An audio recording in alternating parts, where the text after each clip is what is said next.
All right, here we go. Ladies and gentlemen, we're going to get started with the town hall meeting. Thanks for being here. We are going to let you know, I said this at the last service, we're going to finish up about 10 till, because we actually have another service that starts, if you're not aware of that.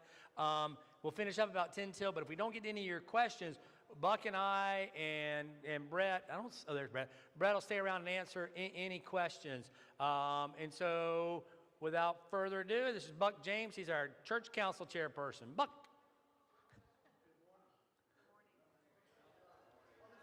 Oh, you got to turn it on. We got to be on because we're videoing it. Good morning. There you go. All right. Let's see. Go ahead and put up. There we go. First slide. We want to start off and talk to you a little bit about where we're at with the Williamson property. As you know, we've been in conversations about that property. And for those of you who don't know, it is adjacent to the Florida Hospital on Williamson Boulevard here in Ormond. I guess technically it's Daytona Beach, but it seems like it's Ormond. Anyway, we have just under 80 acres, 78 and change acres out there. And go to the next slide. Where we're at with it at this point is that we've made a decision that we are going to sell all but 25 acres of that property with the intention of taking the proceeds, paying off any remaining debt. I think we have something in the neighborhood of $400,000 of debt remaining that is for things like re-roofing the sanctuary and I think the cooler and chiller and some other things like that. But to pay off that debt, to make improvements here on this campus, because there's some things we really need to do. The first thing that pops into my mind is that we've got some work that we need to do. We've been doing work, but we have some additional work we have to do to make this facility and the facilities on this campus more accessible to people who, for instance, are in wheelchairs and those sorts of things. And we have some other things we need to do some upgrades to make this facility better. So we want to spend some money here, and then the rest of that money we would have available to do something out at Williamson. And we've got groups of people who are talking about that, what kinds of things we might want to do out there. And the reason for that, all you have to do is watch the news or read the Daytona News Journal. It seems like every week there's an announcement of some new project that is happening out west. And that's where all the growth in our area is going to be. Even 20 years ago when this property was purchased, the reason we did that is that we knew all the growth was out there.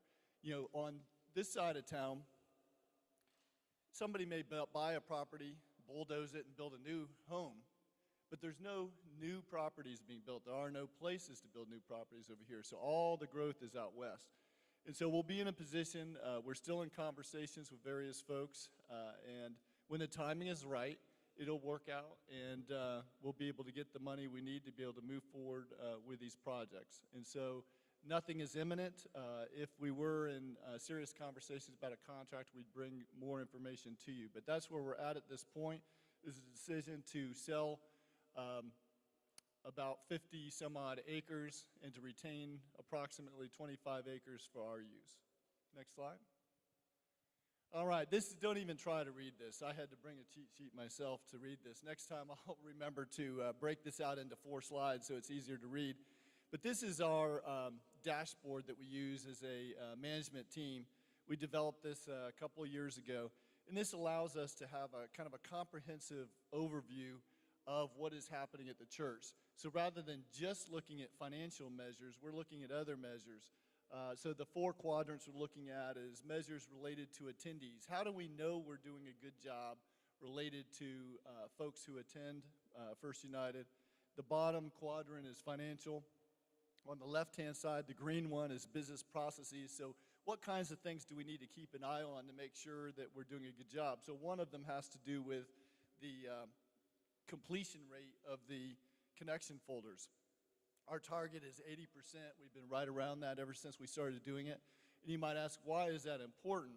It's important because we're large enough that, like today we were talking about being nice and those sorts of things. We're large enough that if we don't have systems in place, people can drop through the cracks unintentionally. And so these books allow us to recognize when someone hasn't been attending for a period of weeks so we can follow up and make sure they're okay.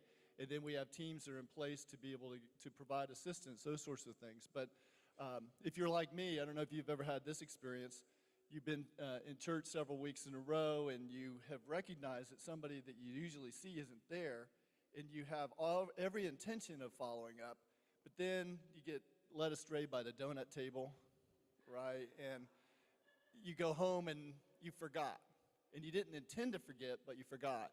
So that's why it's important to have processes in place to make sure that we're able to be the kind of church we want to be, right? And then on the top, learning and growth. What kind of measures do we have to know that we're helping people to continue on that journey of faith? So 2017 was a really good year across the board for us. Financially, we did well.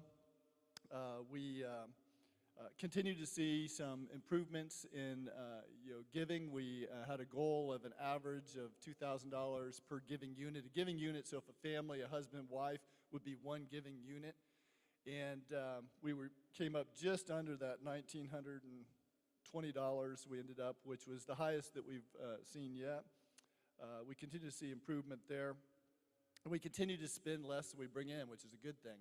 In fact, since we've been using the scorecard, for the last 2 years, we've never had 1 month where we were in the red financially, not 1 month. And so this has been a really good mechanism for us. In terms of learning and growth, we did a good job this past year with the number of small groups. We averaged 20 small groups over the course of the year, and over 250 people participating. Now this year, we actually have a main focus of improving that even more. And so you're going to hear more and more of that as we're moving forward, and we're hoping to expand the number of groups and the number of people who are participating. So we had a great year financially. We had a great year in terms of small groups. Business processes, we've got our online giving up to almost 20%. Why is that important? For 2 reasons. One, there's less processing time in the office for us if people are using online and we're able to take that via ACH and so forth. There's less processing time for the office, so it helps us from an efficiency standpoint. But the other reason is that it helps people with the discipline of giving. And that's one of the things. Let me prime the pump for Brett here. He'll get to this in a few minutes. But one of the things we have to do a better job of is helping the younger folks in our congregation to learn the discipline of giving. And one of the ways we could do that, and Brett will address this too, is by finding additional ways for people to give and for helping people to understand the value of not only these. Sometimes if we throw out a big project like $80,000 for Habitat for Humanity, it seems too big for somebody who can't afford to give in a big way, right? And so we have to have projects and things that people can see how they can connect and how their dollars can actually have an impact. So the bottom line is we've had a great year in 2017, and we're off to a good start in 2018. So with that, Brett. Good morning.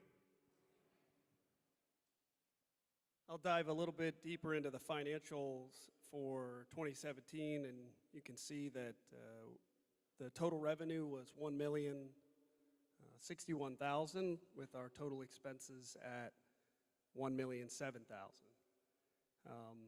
If you go into the next two, those are some very great things that we did last year. We paid 100% of our apportionments. That's $82,073. That is the second straight year that we've paid 100% of our apportionments. So for 2016 and 2017 now, we've paid 100% of our apportionments to the Florida Conference, and our apportionments actually went up in 2018. So we're looking at 92,000 that are due to the conference this year. And then next, I don't know if Buck shared it on the scorecard, but we're always tracking our outside giving. And we gave away $232,715 last year to ministries outside of First United, and that's 23% of the total expenses. So one of our goals is to give away more than we spend on ourselves, and we're working towards that, so 23% of 2017. Next slide. We'll touch base on the 2017 membership and attendance a little bit. The average weekly attendance, including Thursdays, was 528, and that's up 2% from 2016. And a couple footnotes from that is we had a pancake breakfast Sunday, we had an Irma Sunday, where I think we worship 60 maybe on Thursday night. And we have 53 Sundays. So the 2% could actually be closer to 5% or so if we had all of our regular Sundays. Our membership's at 843 at the end of the year. And if you've been to a charge conference, we purge the rolls. We go through and we find people that have not attended, have not given, are not local. We contact them and ask them if they're still interested in keeping their membership here at First United. If they don't respond or say that they do not want to keep their membership here at charge conference, after 2 straight years of reading their name, they are removed from the rolls. So if you look at the 843, I can tell you that about this time last year it was closer to 1,200. But we did find that this is more of an accurate number for our active members, our active regular attendees. Next slide. Scott's going to do some of these progress updates here, including a Habitat for Humanity. So some things that didn't happen last year.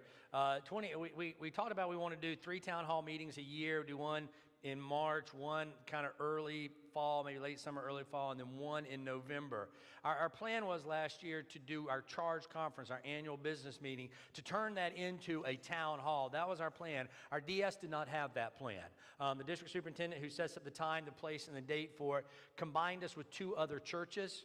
And we had been doing the meetings in October. We had several meetings about the property, the Williamson property, and we had a charge conference in November, and we just didn't think we couldn't throw another one on for you. So somebody's going, hey, well, you didn't do 3 last year. One of the reasons is charge conference is technically we want that to be blunt with you. I want it to be us and not in a group of us, but I don't get that option. That's the DS's, and we didn't think it would have been appropriate at that meeting to stand up with some of the other churches and say, hey, here's what we're doing, kind of stuff. So we'll tweak that this year if we need to. Lobby renovation. We have plans to renovate the lobby out there. We're working on it. Brett's been very diligent, and the team have been very diligent on that. Just real quick to tell you kind of what does that mean. One of the big things is, you know those bathroom doors that you push open and kill people? We're switching that so you don't kill people when you push those doors open anymore. And you'd be amazed how much that may cost, but that's the right thing to do to kind of help traffic flow. We're also going to work out there, update the bathrooms, make the bathrooms more into the almost 20th century at this point. We're going to try and get them to 21st century. But also kind of creating some kiosk or bar space out there. On one side, there'll be like a little mini bar kind of thing, well, different kind of bar, Judy, but a mini bar kind of thing that'll have water access, so you're not having to cart water from the well to make coffee. It'll be all right there. It'll be a lot easier. And on the other side, we'll have another kiosk kind of set up, which will be an information station, guest services, where you can sign up for things, do all those kind of things. And that's in the works, and it has a lot to do with some just getting the interior designer and all that, get all the things lined up. Habitat for Humanity, I said this Thursday night, I'll say it again here. Let me express my disappointment that we're not working on that. Please be aware that is not us. We are working, it was our plan to have it completed by December of 2014. When we met last year in January with Habitat, we said $80,000, that's what we needed to raise, and all the group in the meeting, I'm like, I don't think we can do it. I don't think we can. I was a naysayer going, I don't think we can do it. Habitat said, oh, if you can't do it, we'll merge you with some other groups and we'll be able to start construction in August. We had the money raised by April.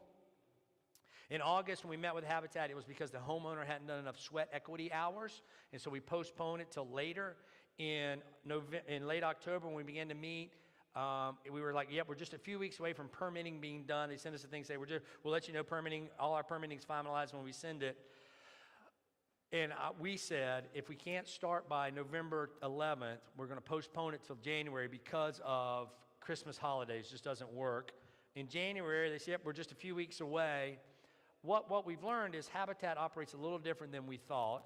Habitat says they're as disappointed as we are, but we thought that we were working and they were working. It actually, my new understanding is we raised the money, then they got the homeowner, then the homeowner did their sweat equity hours, and then after the sweat equity hours were, then they started working on the building plans. So they really didn't submit the building plans till depending on who you ask, either late November, December, or January. And there have been some code changes in January with Daytona, flood zone, like areas that weren't flood zones now are flood zones because of hurricanes and things over the years.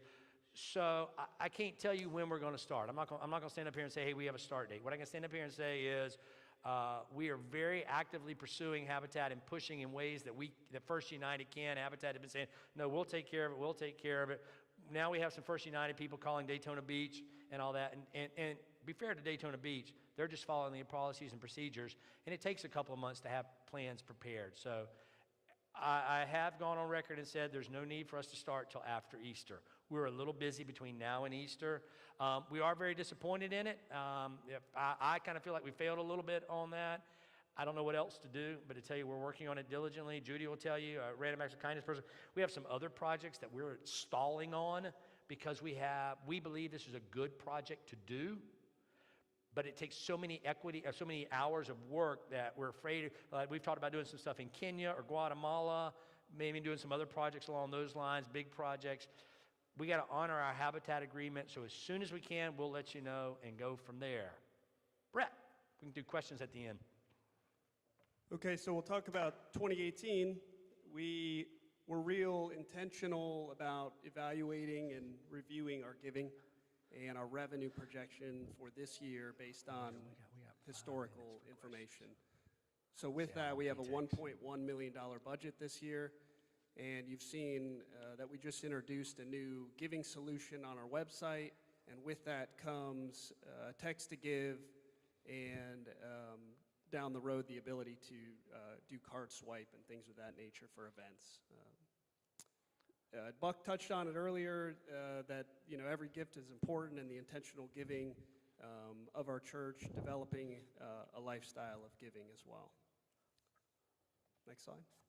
Some of the upcoming projects for this year are the signage, wayfinding on our campus. We have a large campus, and I've only been here a little over a year, and I could start my own file on people who don't know where a room is, where an event is, how to find something, and those complaints. So what we're doing is we're working with a person to help us with signage, and it should benefit regular members, but also benefit guests on finding their way around the campus to various rooms and hopefully become more welcoming.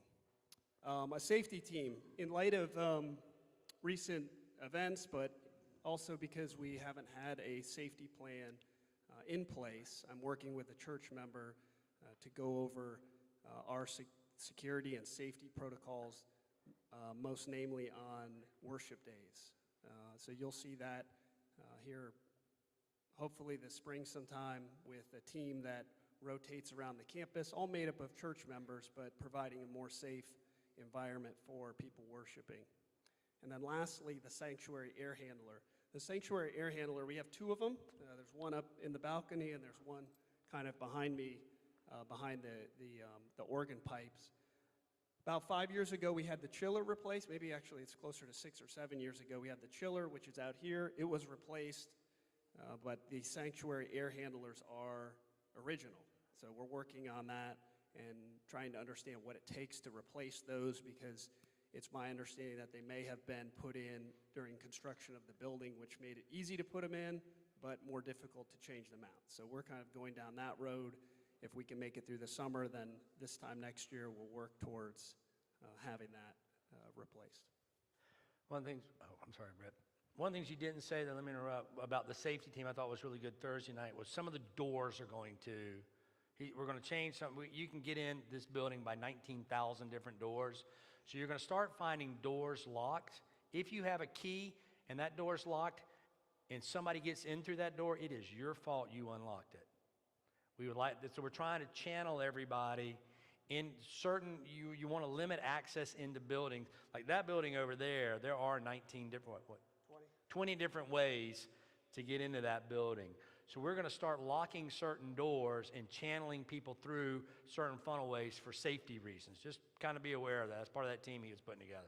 Oh, that was good Thursday night, you said that. And lastly, if you can throw up that last slide, we have two new members of the guide team. Sarah Keene, who sings at the 9 o'clock service with her husband. He usually plays guitar.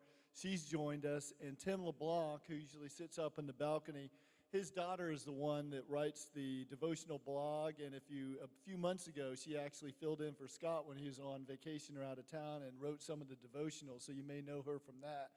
Tim's joined us and is the chair of our SPRC committee as well. So, and with that,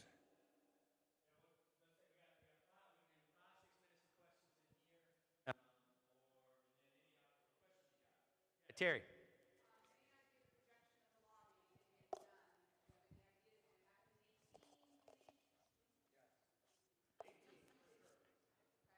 We're getting.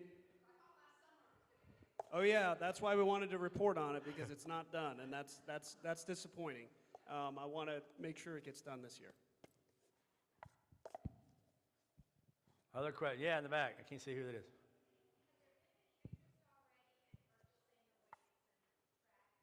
Great question on Williamson. Which one? Is there any interest in purchasing Williamson? Yes, there has been. We have some teams working on any offers that come through. On that note, one of the things we said at the other meeting is, and we talked about this in October with that, we've had over the years several key parties interested in negotiating and doing things on it. We're not going to update the church anytime anybody says we're interested in buying, because Brett Slern, he comes to me going, hey, we got an offer for $5.5 million on the property. I have spent that money and already have great ideas, and then we find out, well, really, all that stuff. When we get to the place that we have a contract where the buyer has agreed to a contract, that's when we're going to start having church business meetings on that, because there'll be a certain time period we have to make decisions and things on that. But we don't have a contract yet.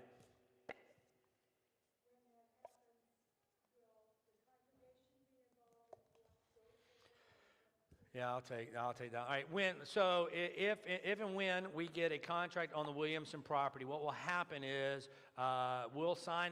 The guy team has the authority by the discipline to sign the contract. The contract does not mean we're going to sell. It means we're entering into a negotiation process to sell. At that point, we will begin to set up church meetings. It'll be on email. We'll email, bulletin, announce in church a 2-week notice. Here's when the meetings are going to be. We'll begin to decide, and before we vote, before we can sell the property, we have to have a called charge conference. Generally, the district superintendent can pick somebody to do it. I'll push for the district superintendent to be here, to be that, and we'll hold a charge conference meeting, but there should be plenty of meetings before that. But we cannot sell the property unless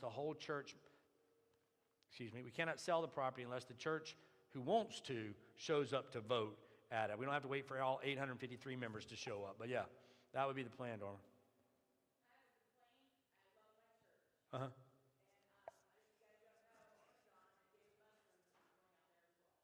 Out there? Wow. And why is that a complaint? Oh. All right. Yeah.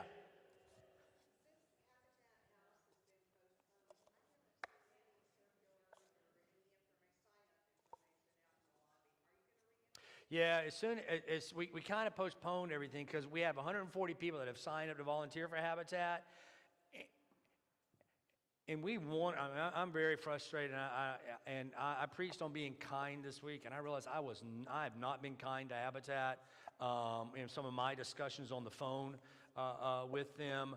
But we're to the point that we want to do it. It's the right thing to do. I mean, honestly, at one point I said, you can just give us our money back and we'll do something else because you can't move through fast enough on this project. That's a direct quote from me.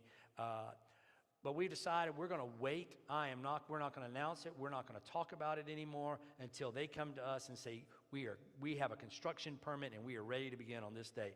When that happens, we're going to do a 2-week kickoff. So they're going to come to us and say, Scott, we're ready to go. I'm like, all right, we're not ready to go today. We're ready to go in 2 weeks. We need 2 weeks to promote it in the church. And then we'll start doing sign-ups and stuff again. And if you forgot to sign up, yeah, Trevor in the back. I can see people in the back better than in the front.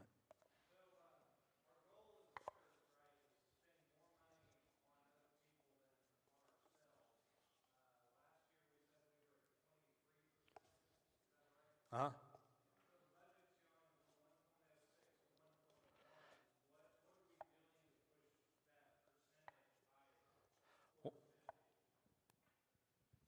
This year's goal is 25%.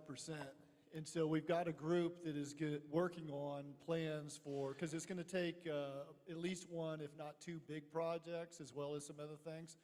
We have some ongoing projects that will continue to happen, but we will be looking for something similar to a habitat project, or the year before, I think was the year we did Imagine no malaria. Imagine No Malaria we did the year before. So there'll be some kind of a big project, at least one, and we've got a group that's working on coming up with that right now. Yeah, I'll tell you, Trevor, on that, speak of that. Judy's here, she can back me on this. She and I have been meeting with some folks, some missionaries, about Habitat's a local project, maybe looking at doing an international, big international project, building a medical facility or something like that internationally, connecting in that way. We're hoping it's a late fall event that we can begin to pull off. Any other questions? Listen, something I want to say up front, and then I'll let you go, and we can get started with the next service. One, I'm extremely grateful for these gentlemen and Julie Harris, who could not be here today. It was her daughter's birthday party, and she had, I think, 15 teenage girls at the house, she said, so we should be in prayer for Julie. She heads up a lot of the private team stuff. The Guide team, you have no idea the amount of time, energy, and effort they put into doing stuff, and I am very appreciative of them. I said this at a meeting I was at this week. We were talking about worship planning at another church, and I'm able to spend a lot more time working on sermons and preparations for worship, which somebody like, you should spend some more time. But I spend a lot of time on that because I've got Brett and I've got Buck who were able to do so much, and the Guide team, and Rob, they're their treasurer. They handle all that, and they take it and run with it, so I don't have to. And it was really neat to get the note about people praying for the staff. They really put in a lot of hours you're just not aware of, and they take a lot of hits from folks. Terry, somebody else would pray for a lot, because she takes a lot of hits in the lobby, because it's easier for folks to complain to Terry about something than to come to me on that. And she's the right one, because she's so kind and gracious and nice compared to what I would say to you, which may be why you go to Terry on that. But the staff really does. They all put in a lot of time, energy, and effort, despite those stupid videos they are doing.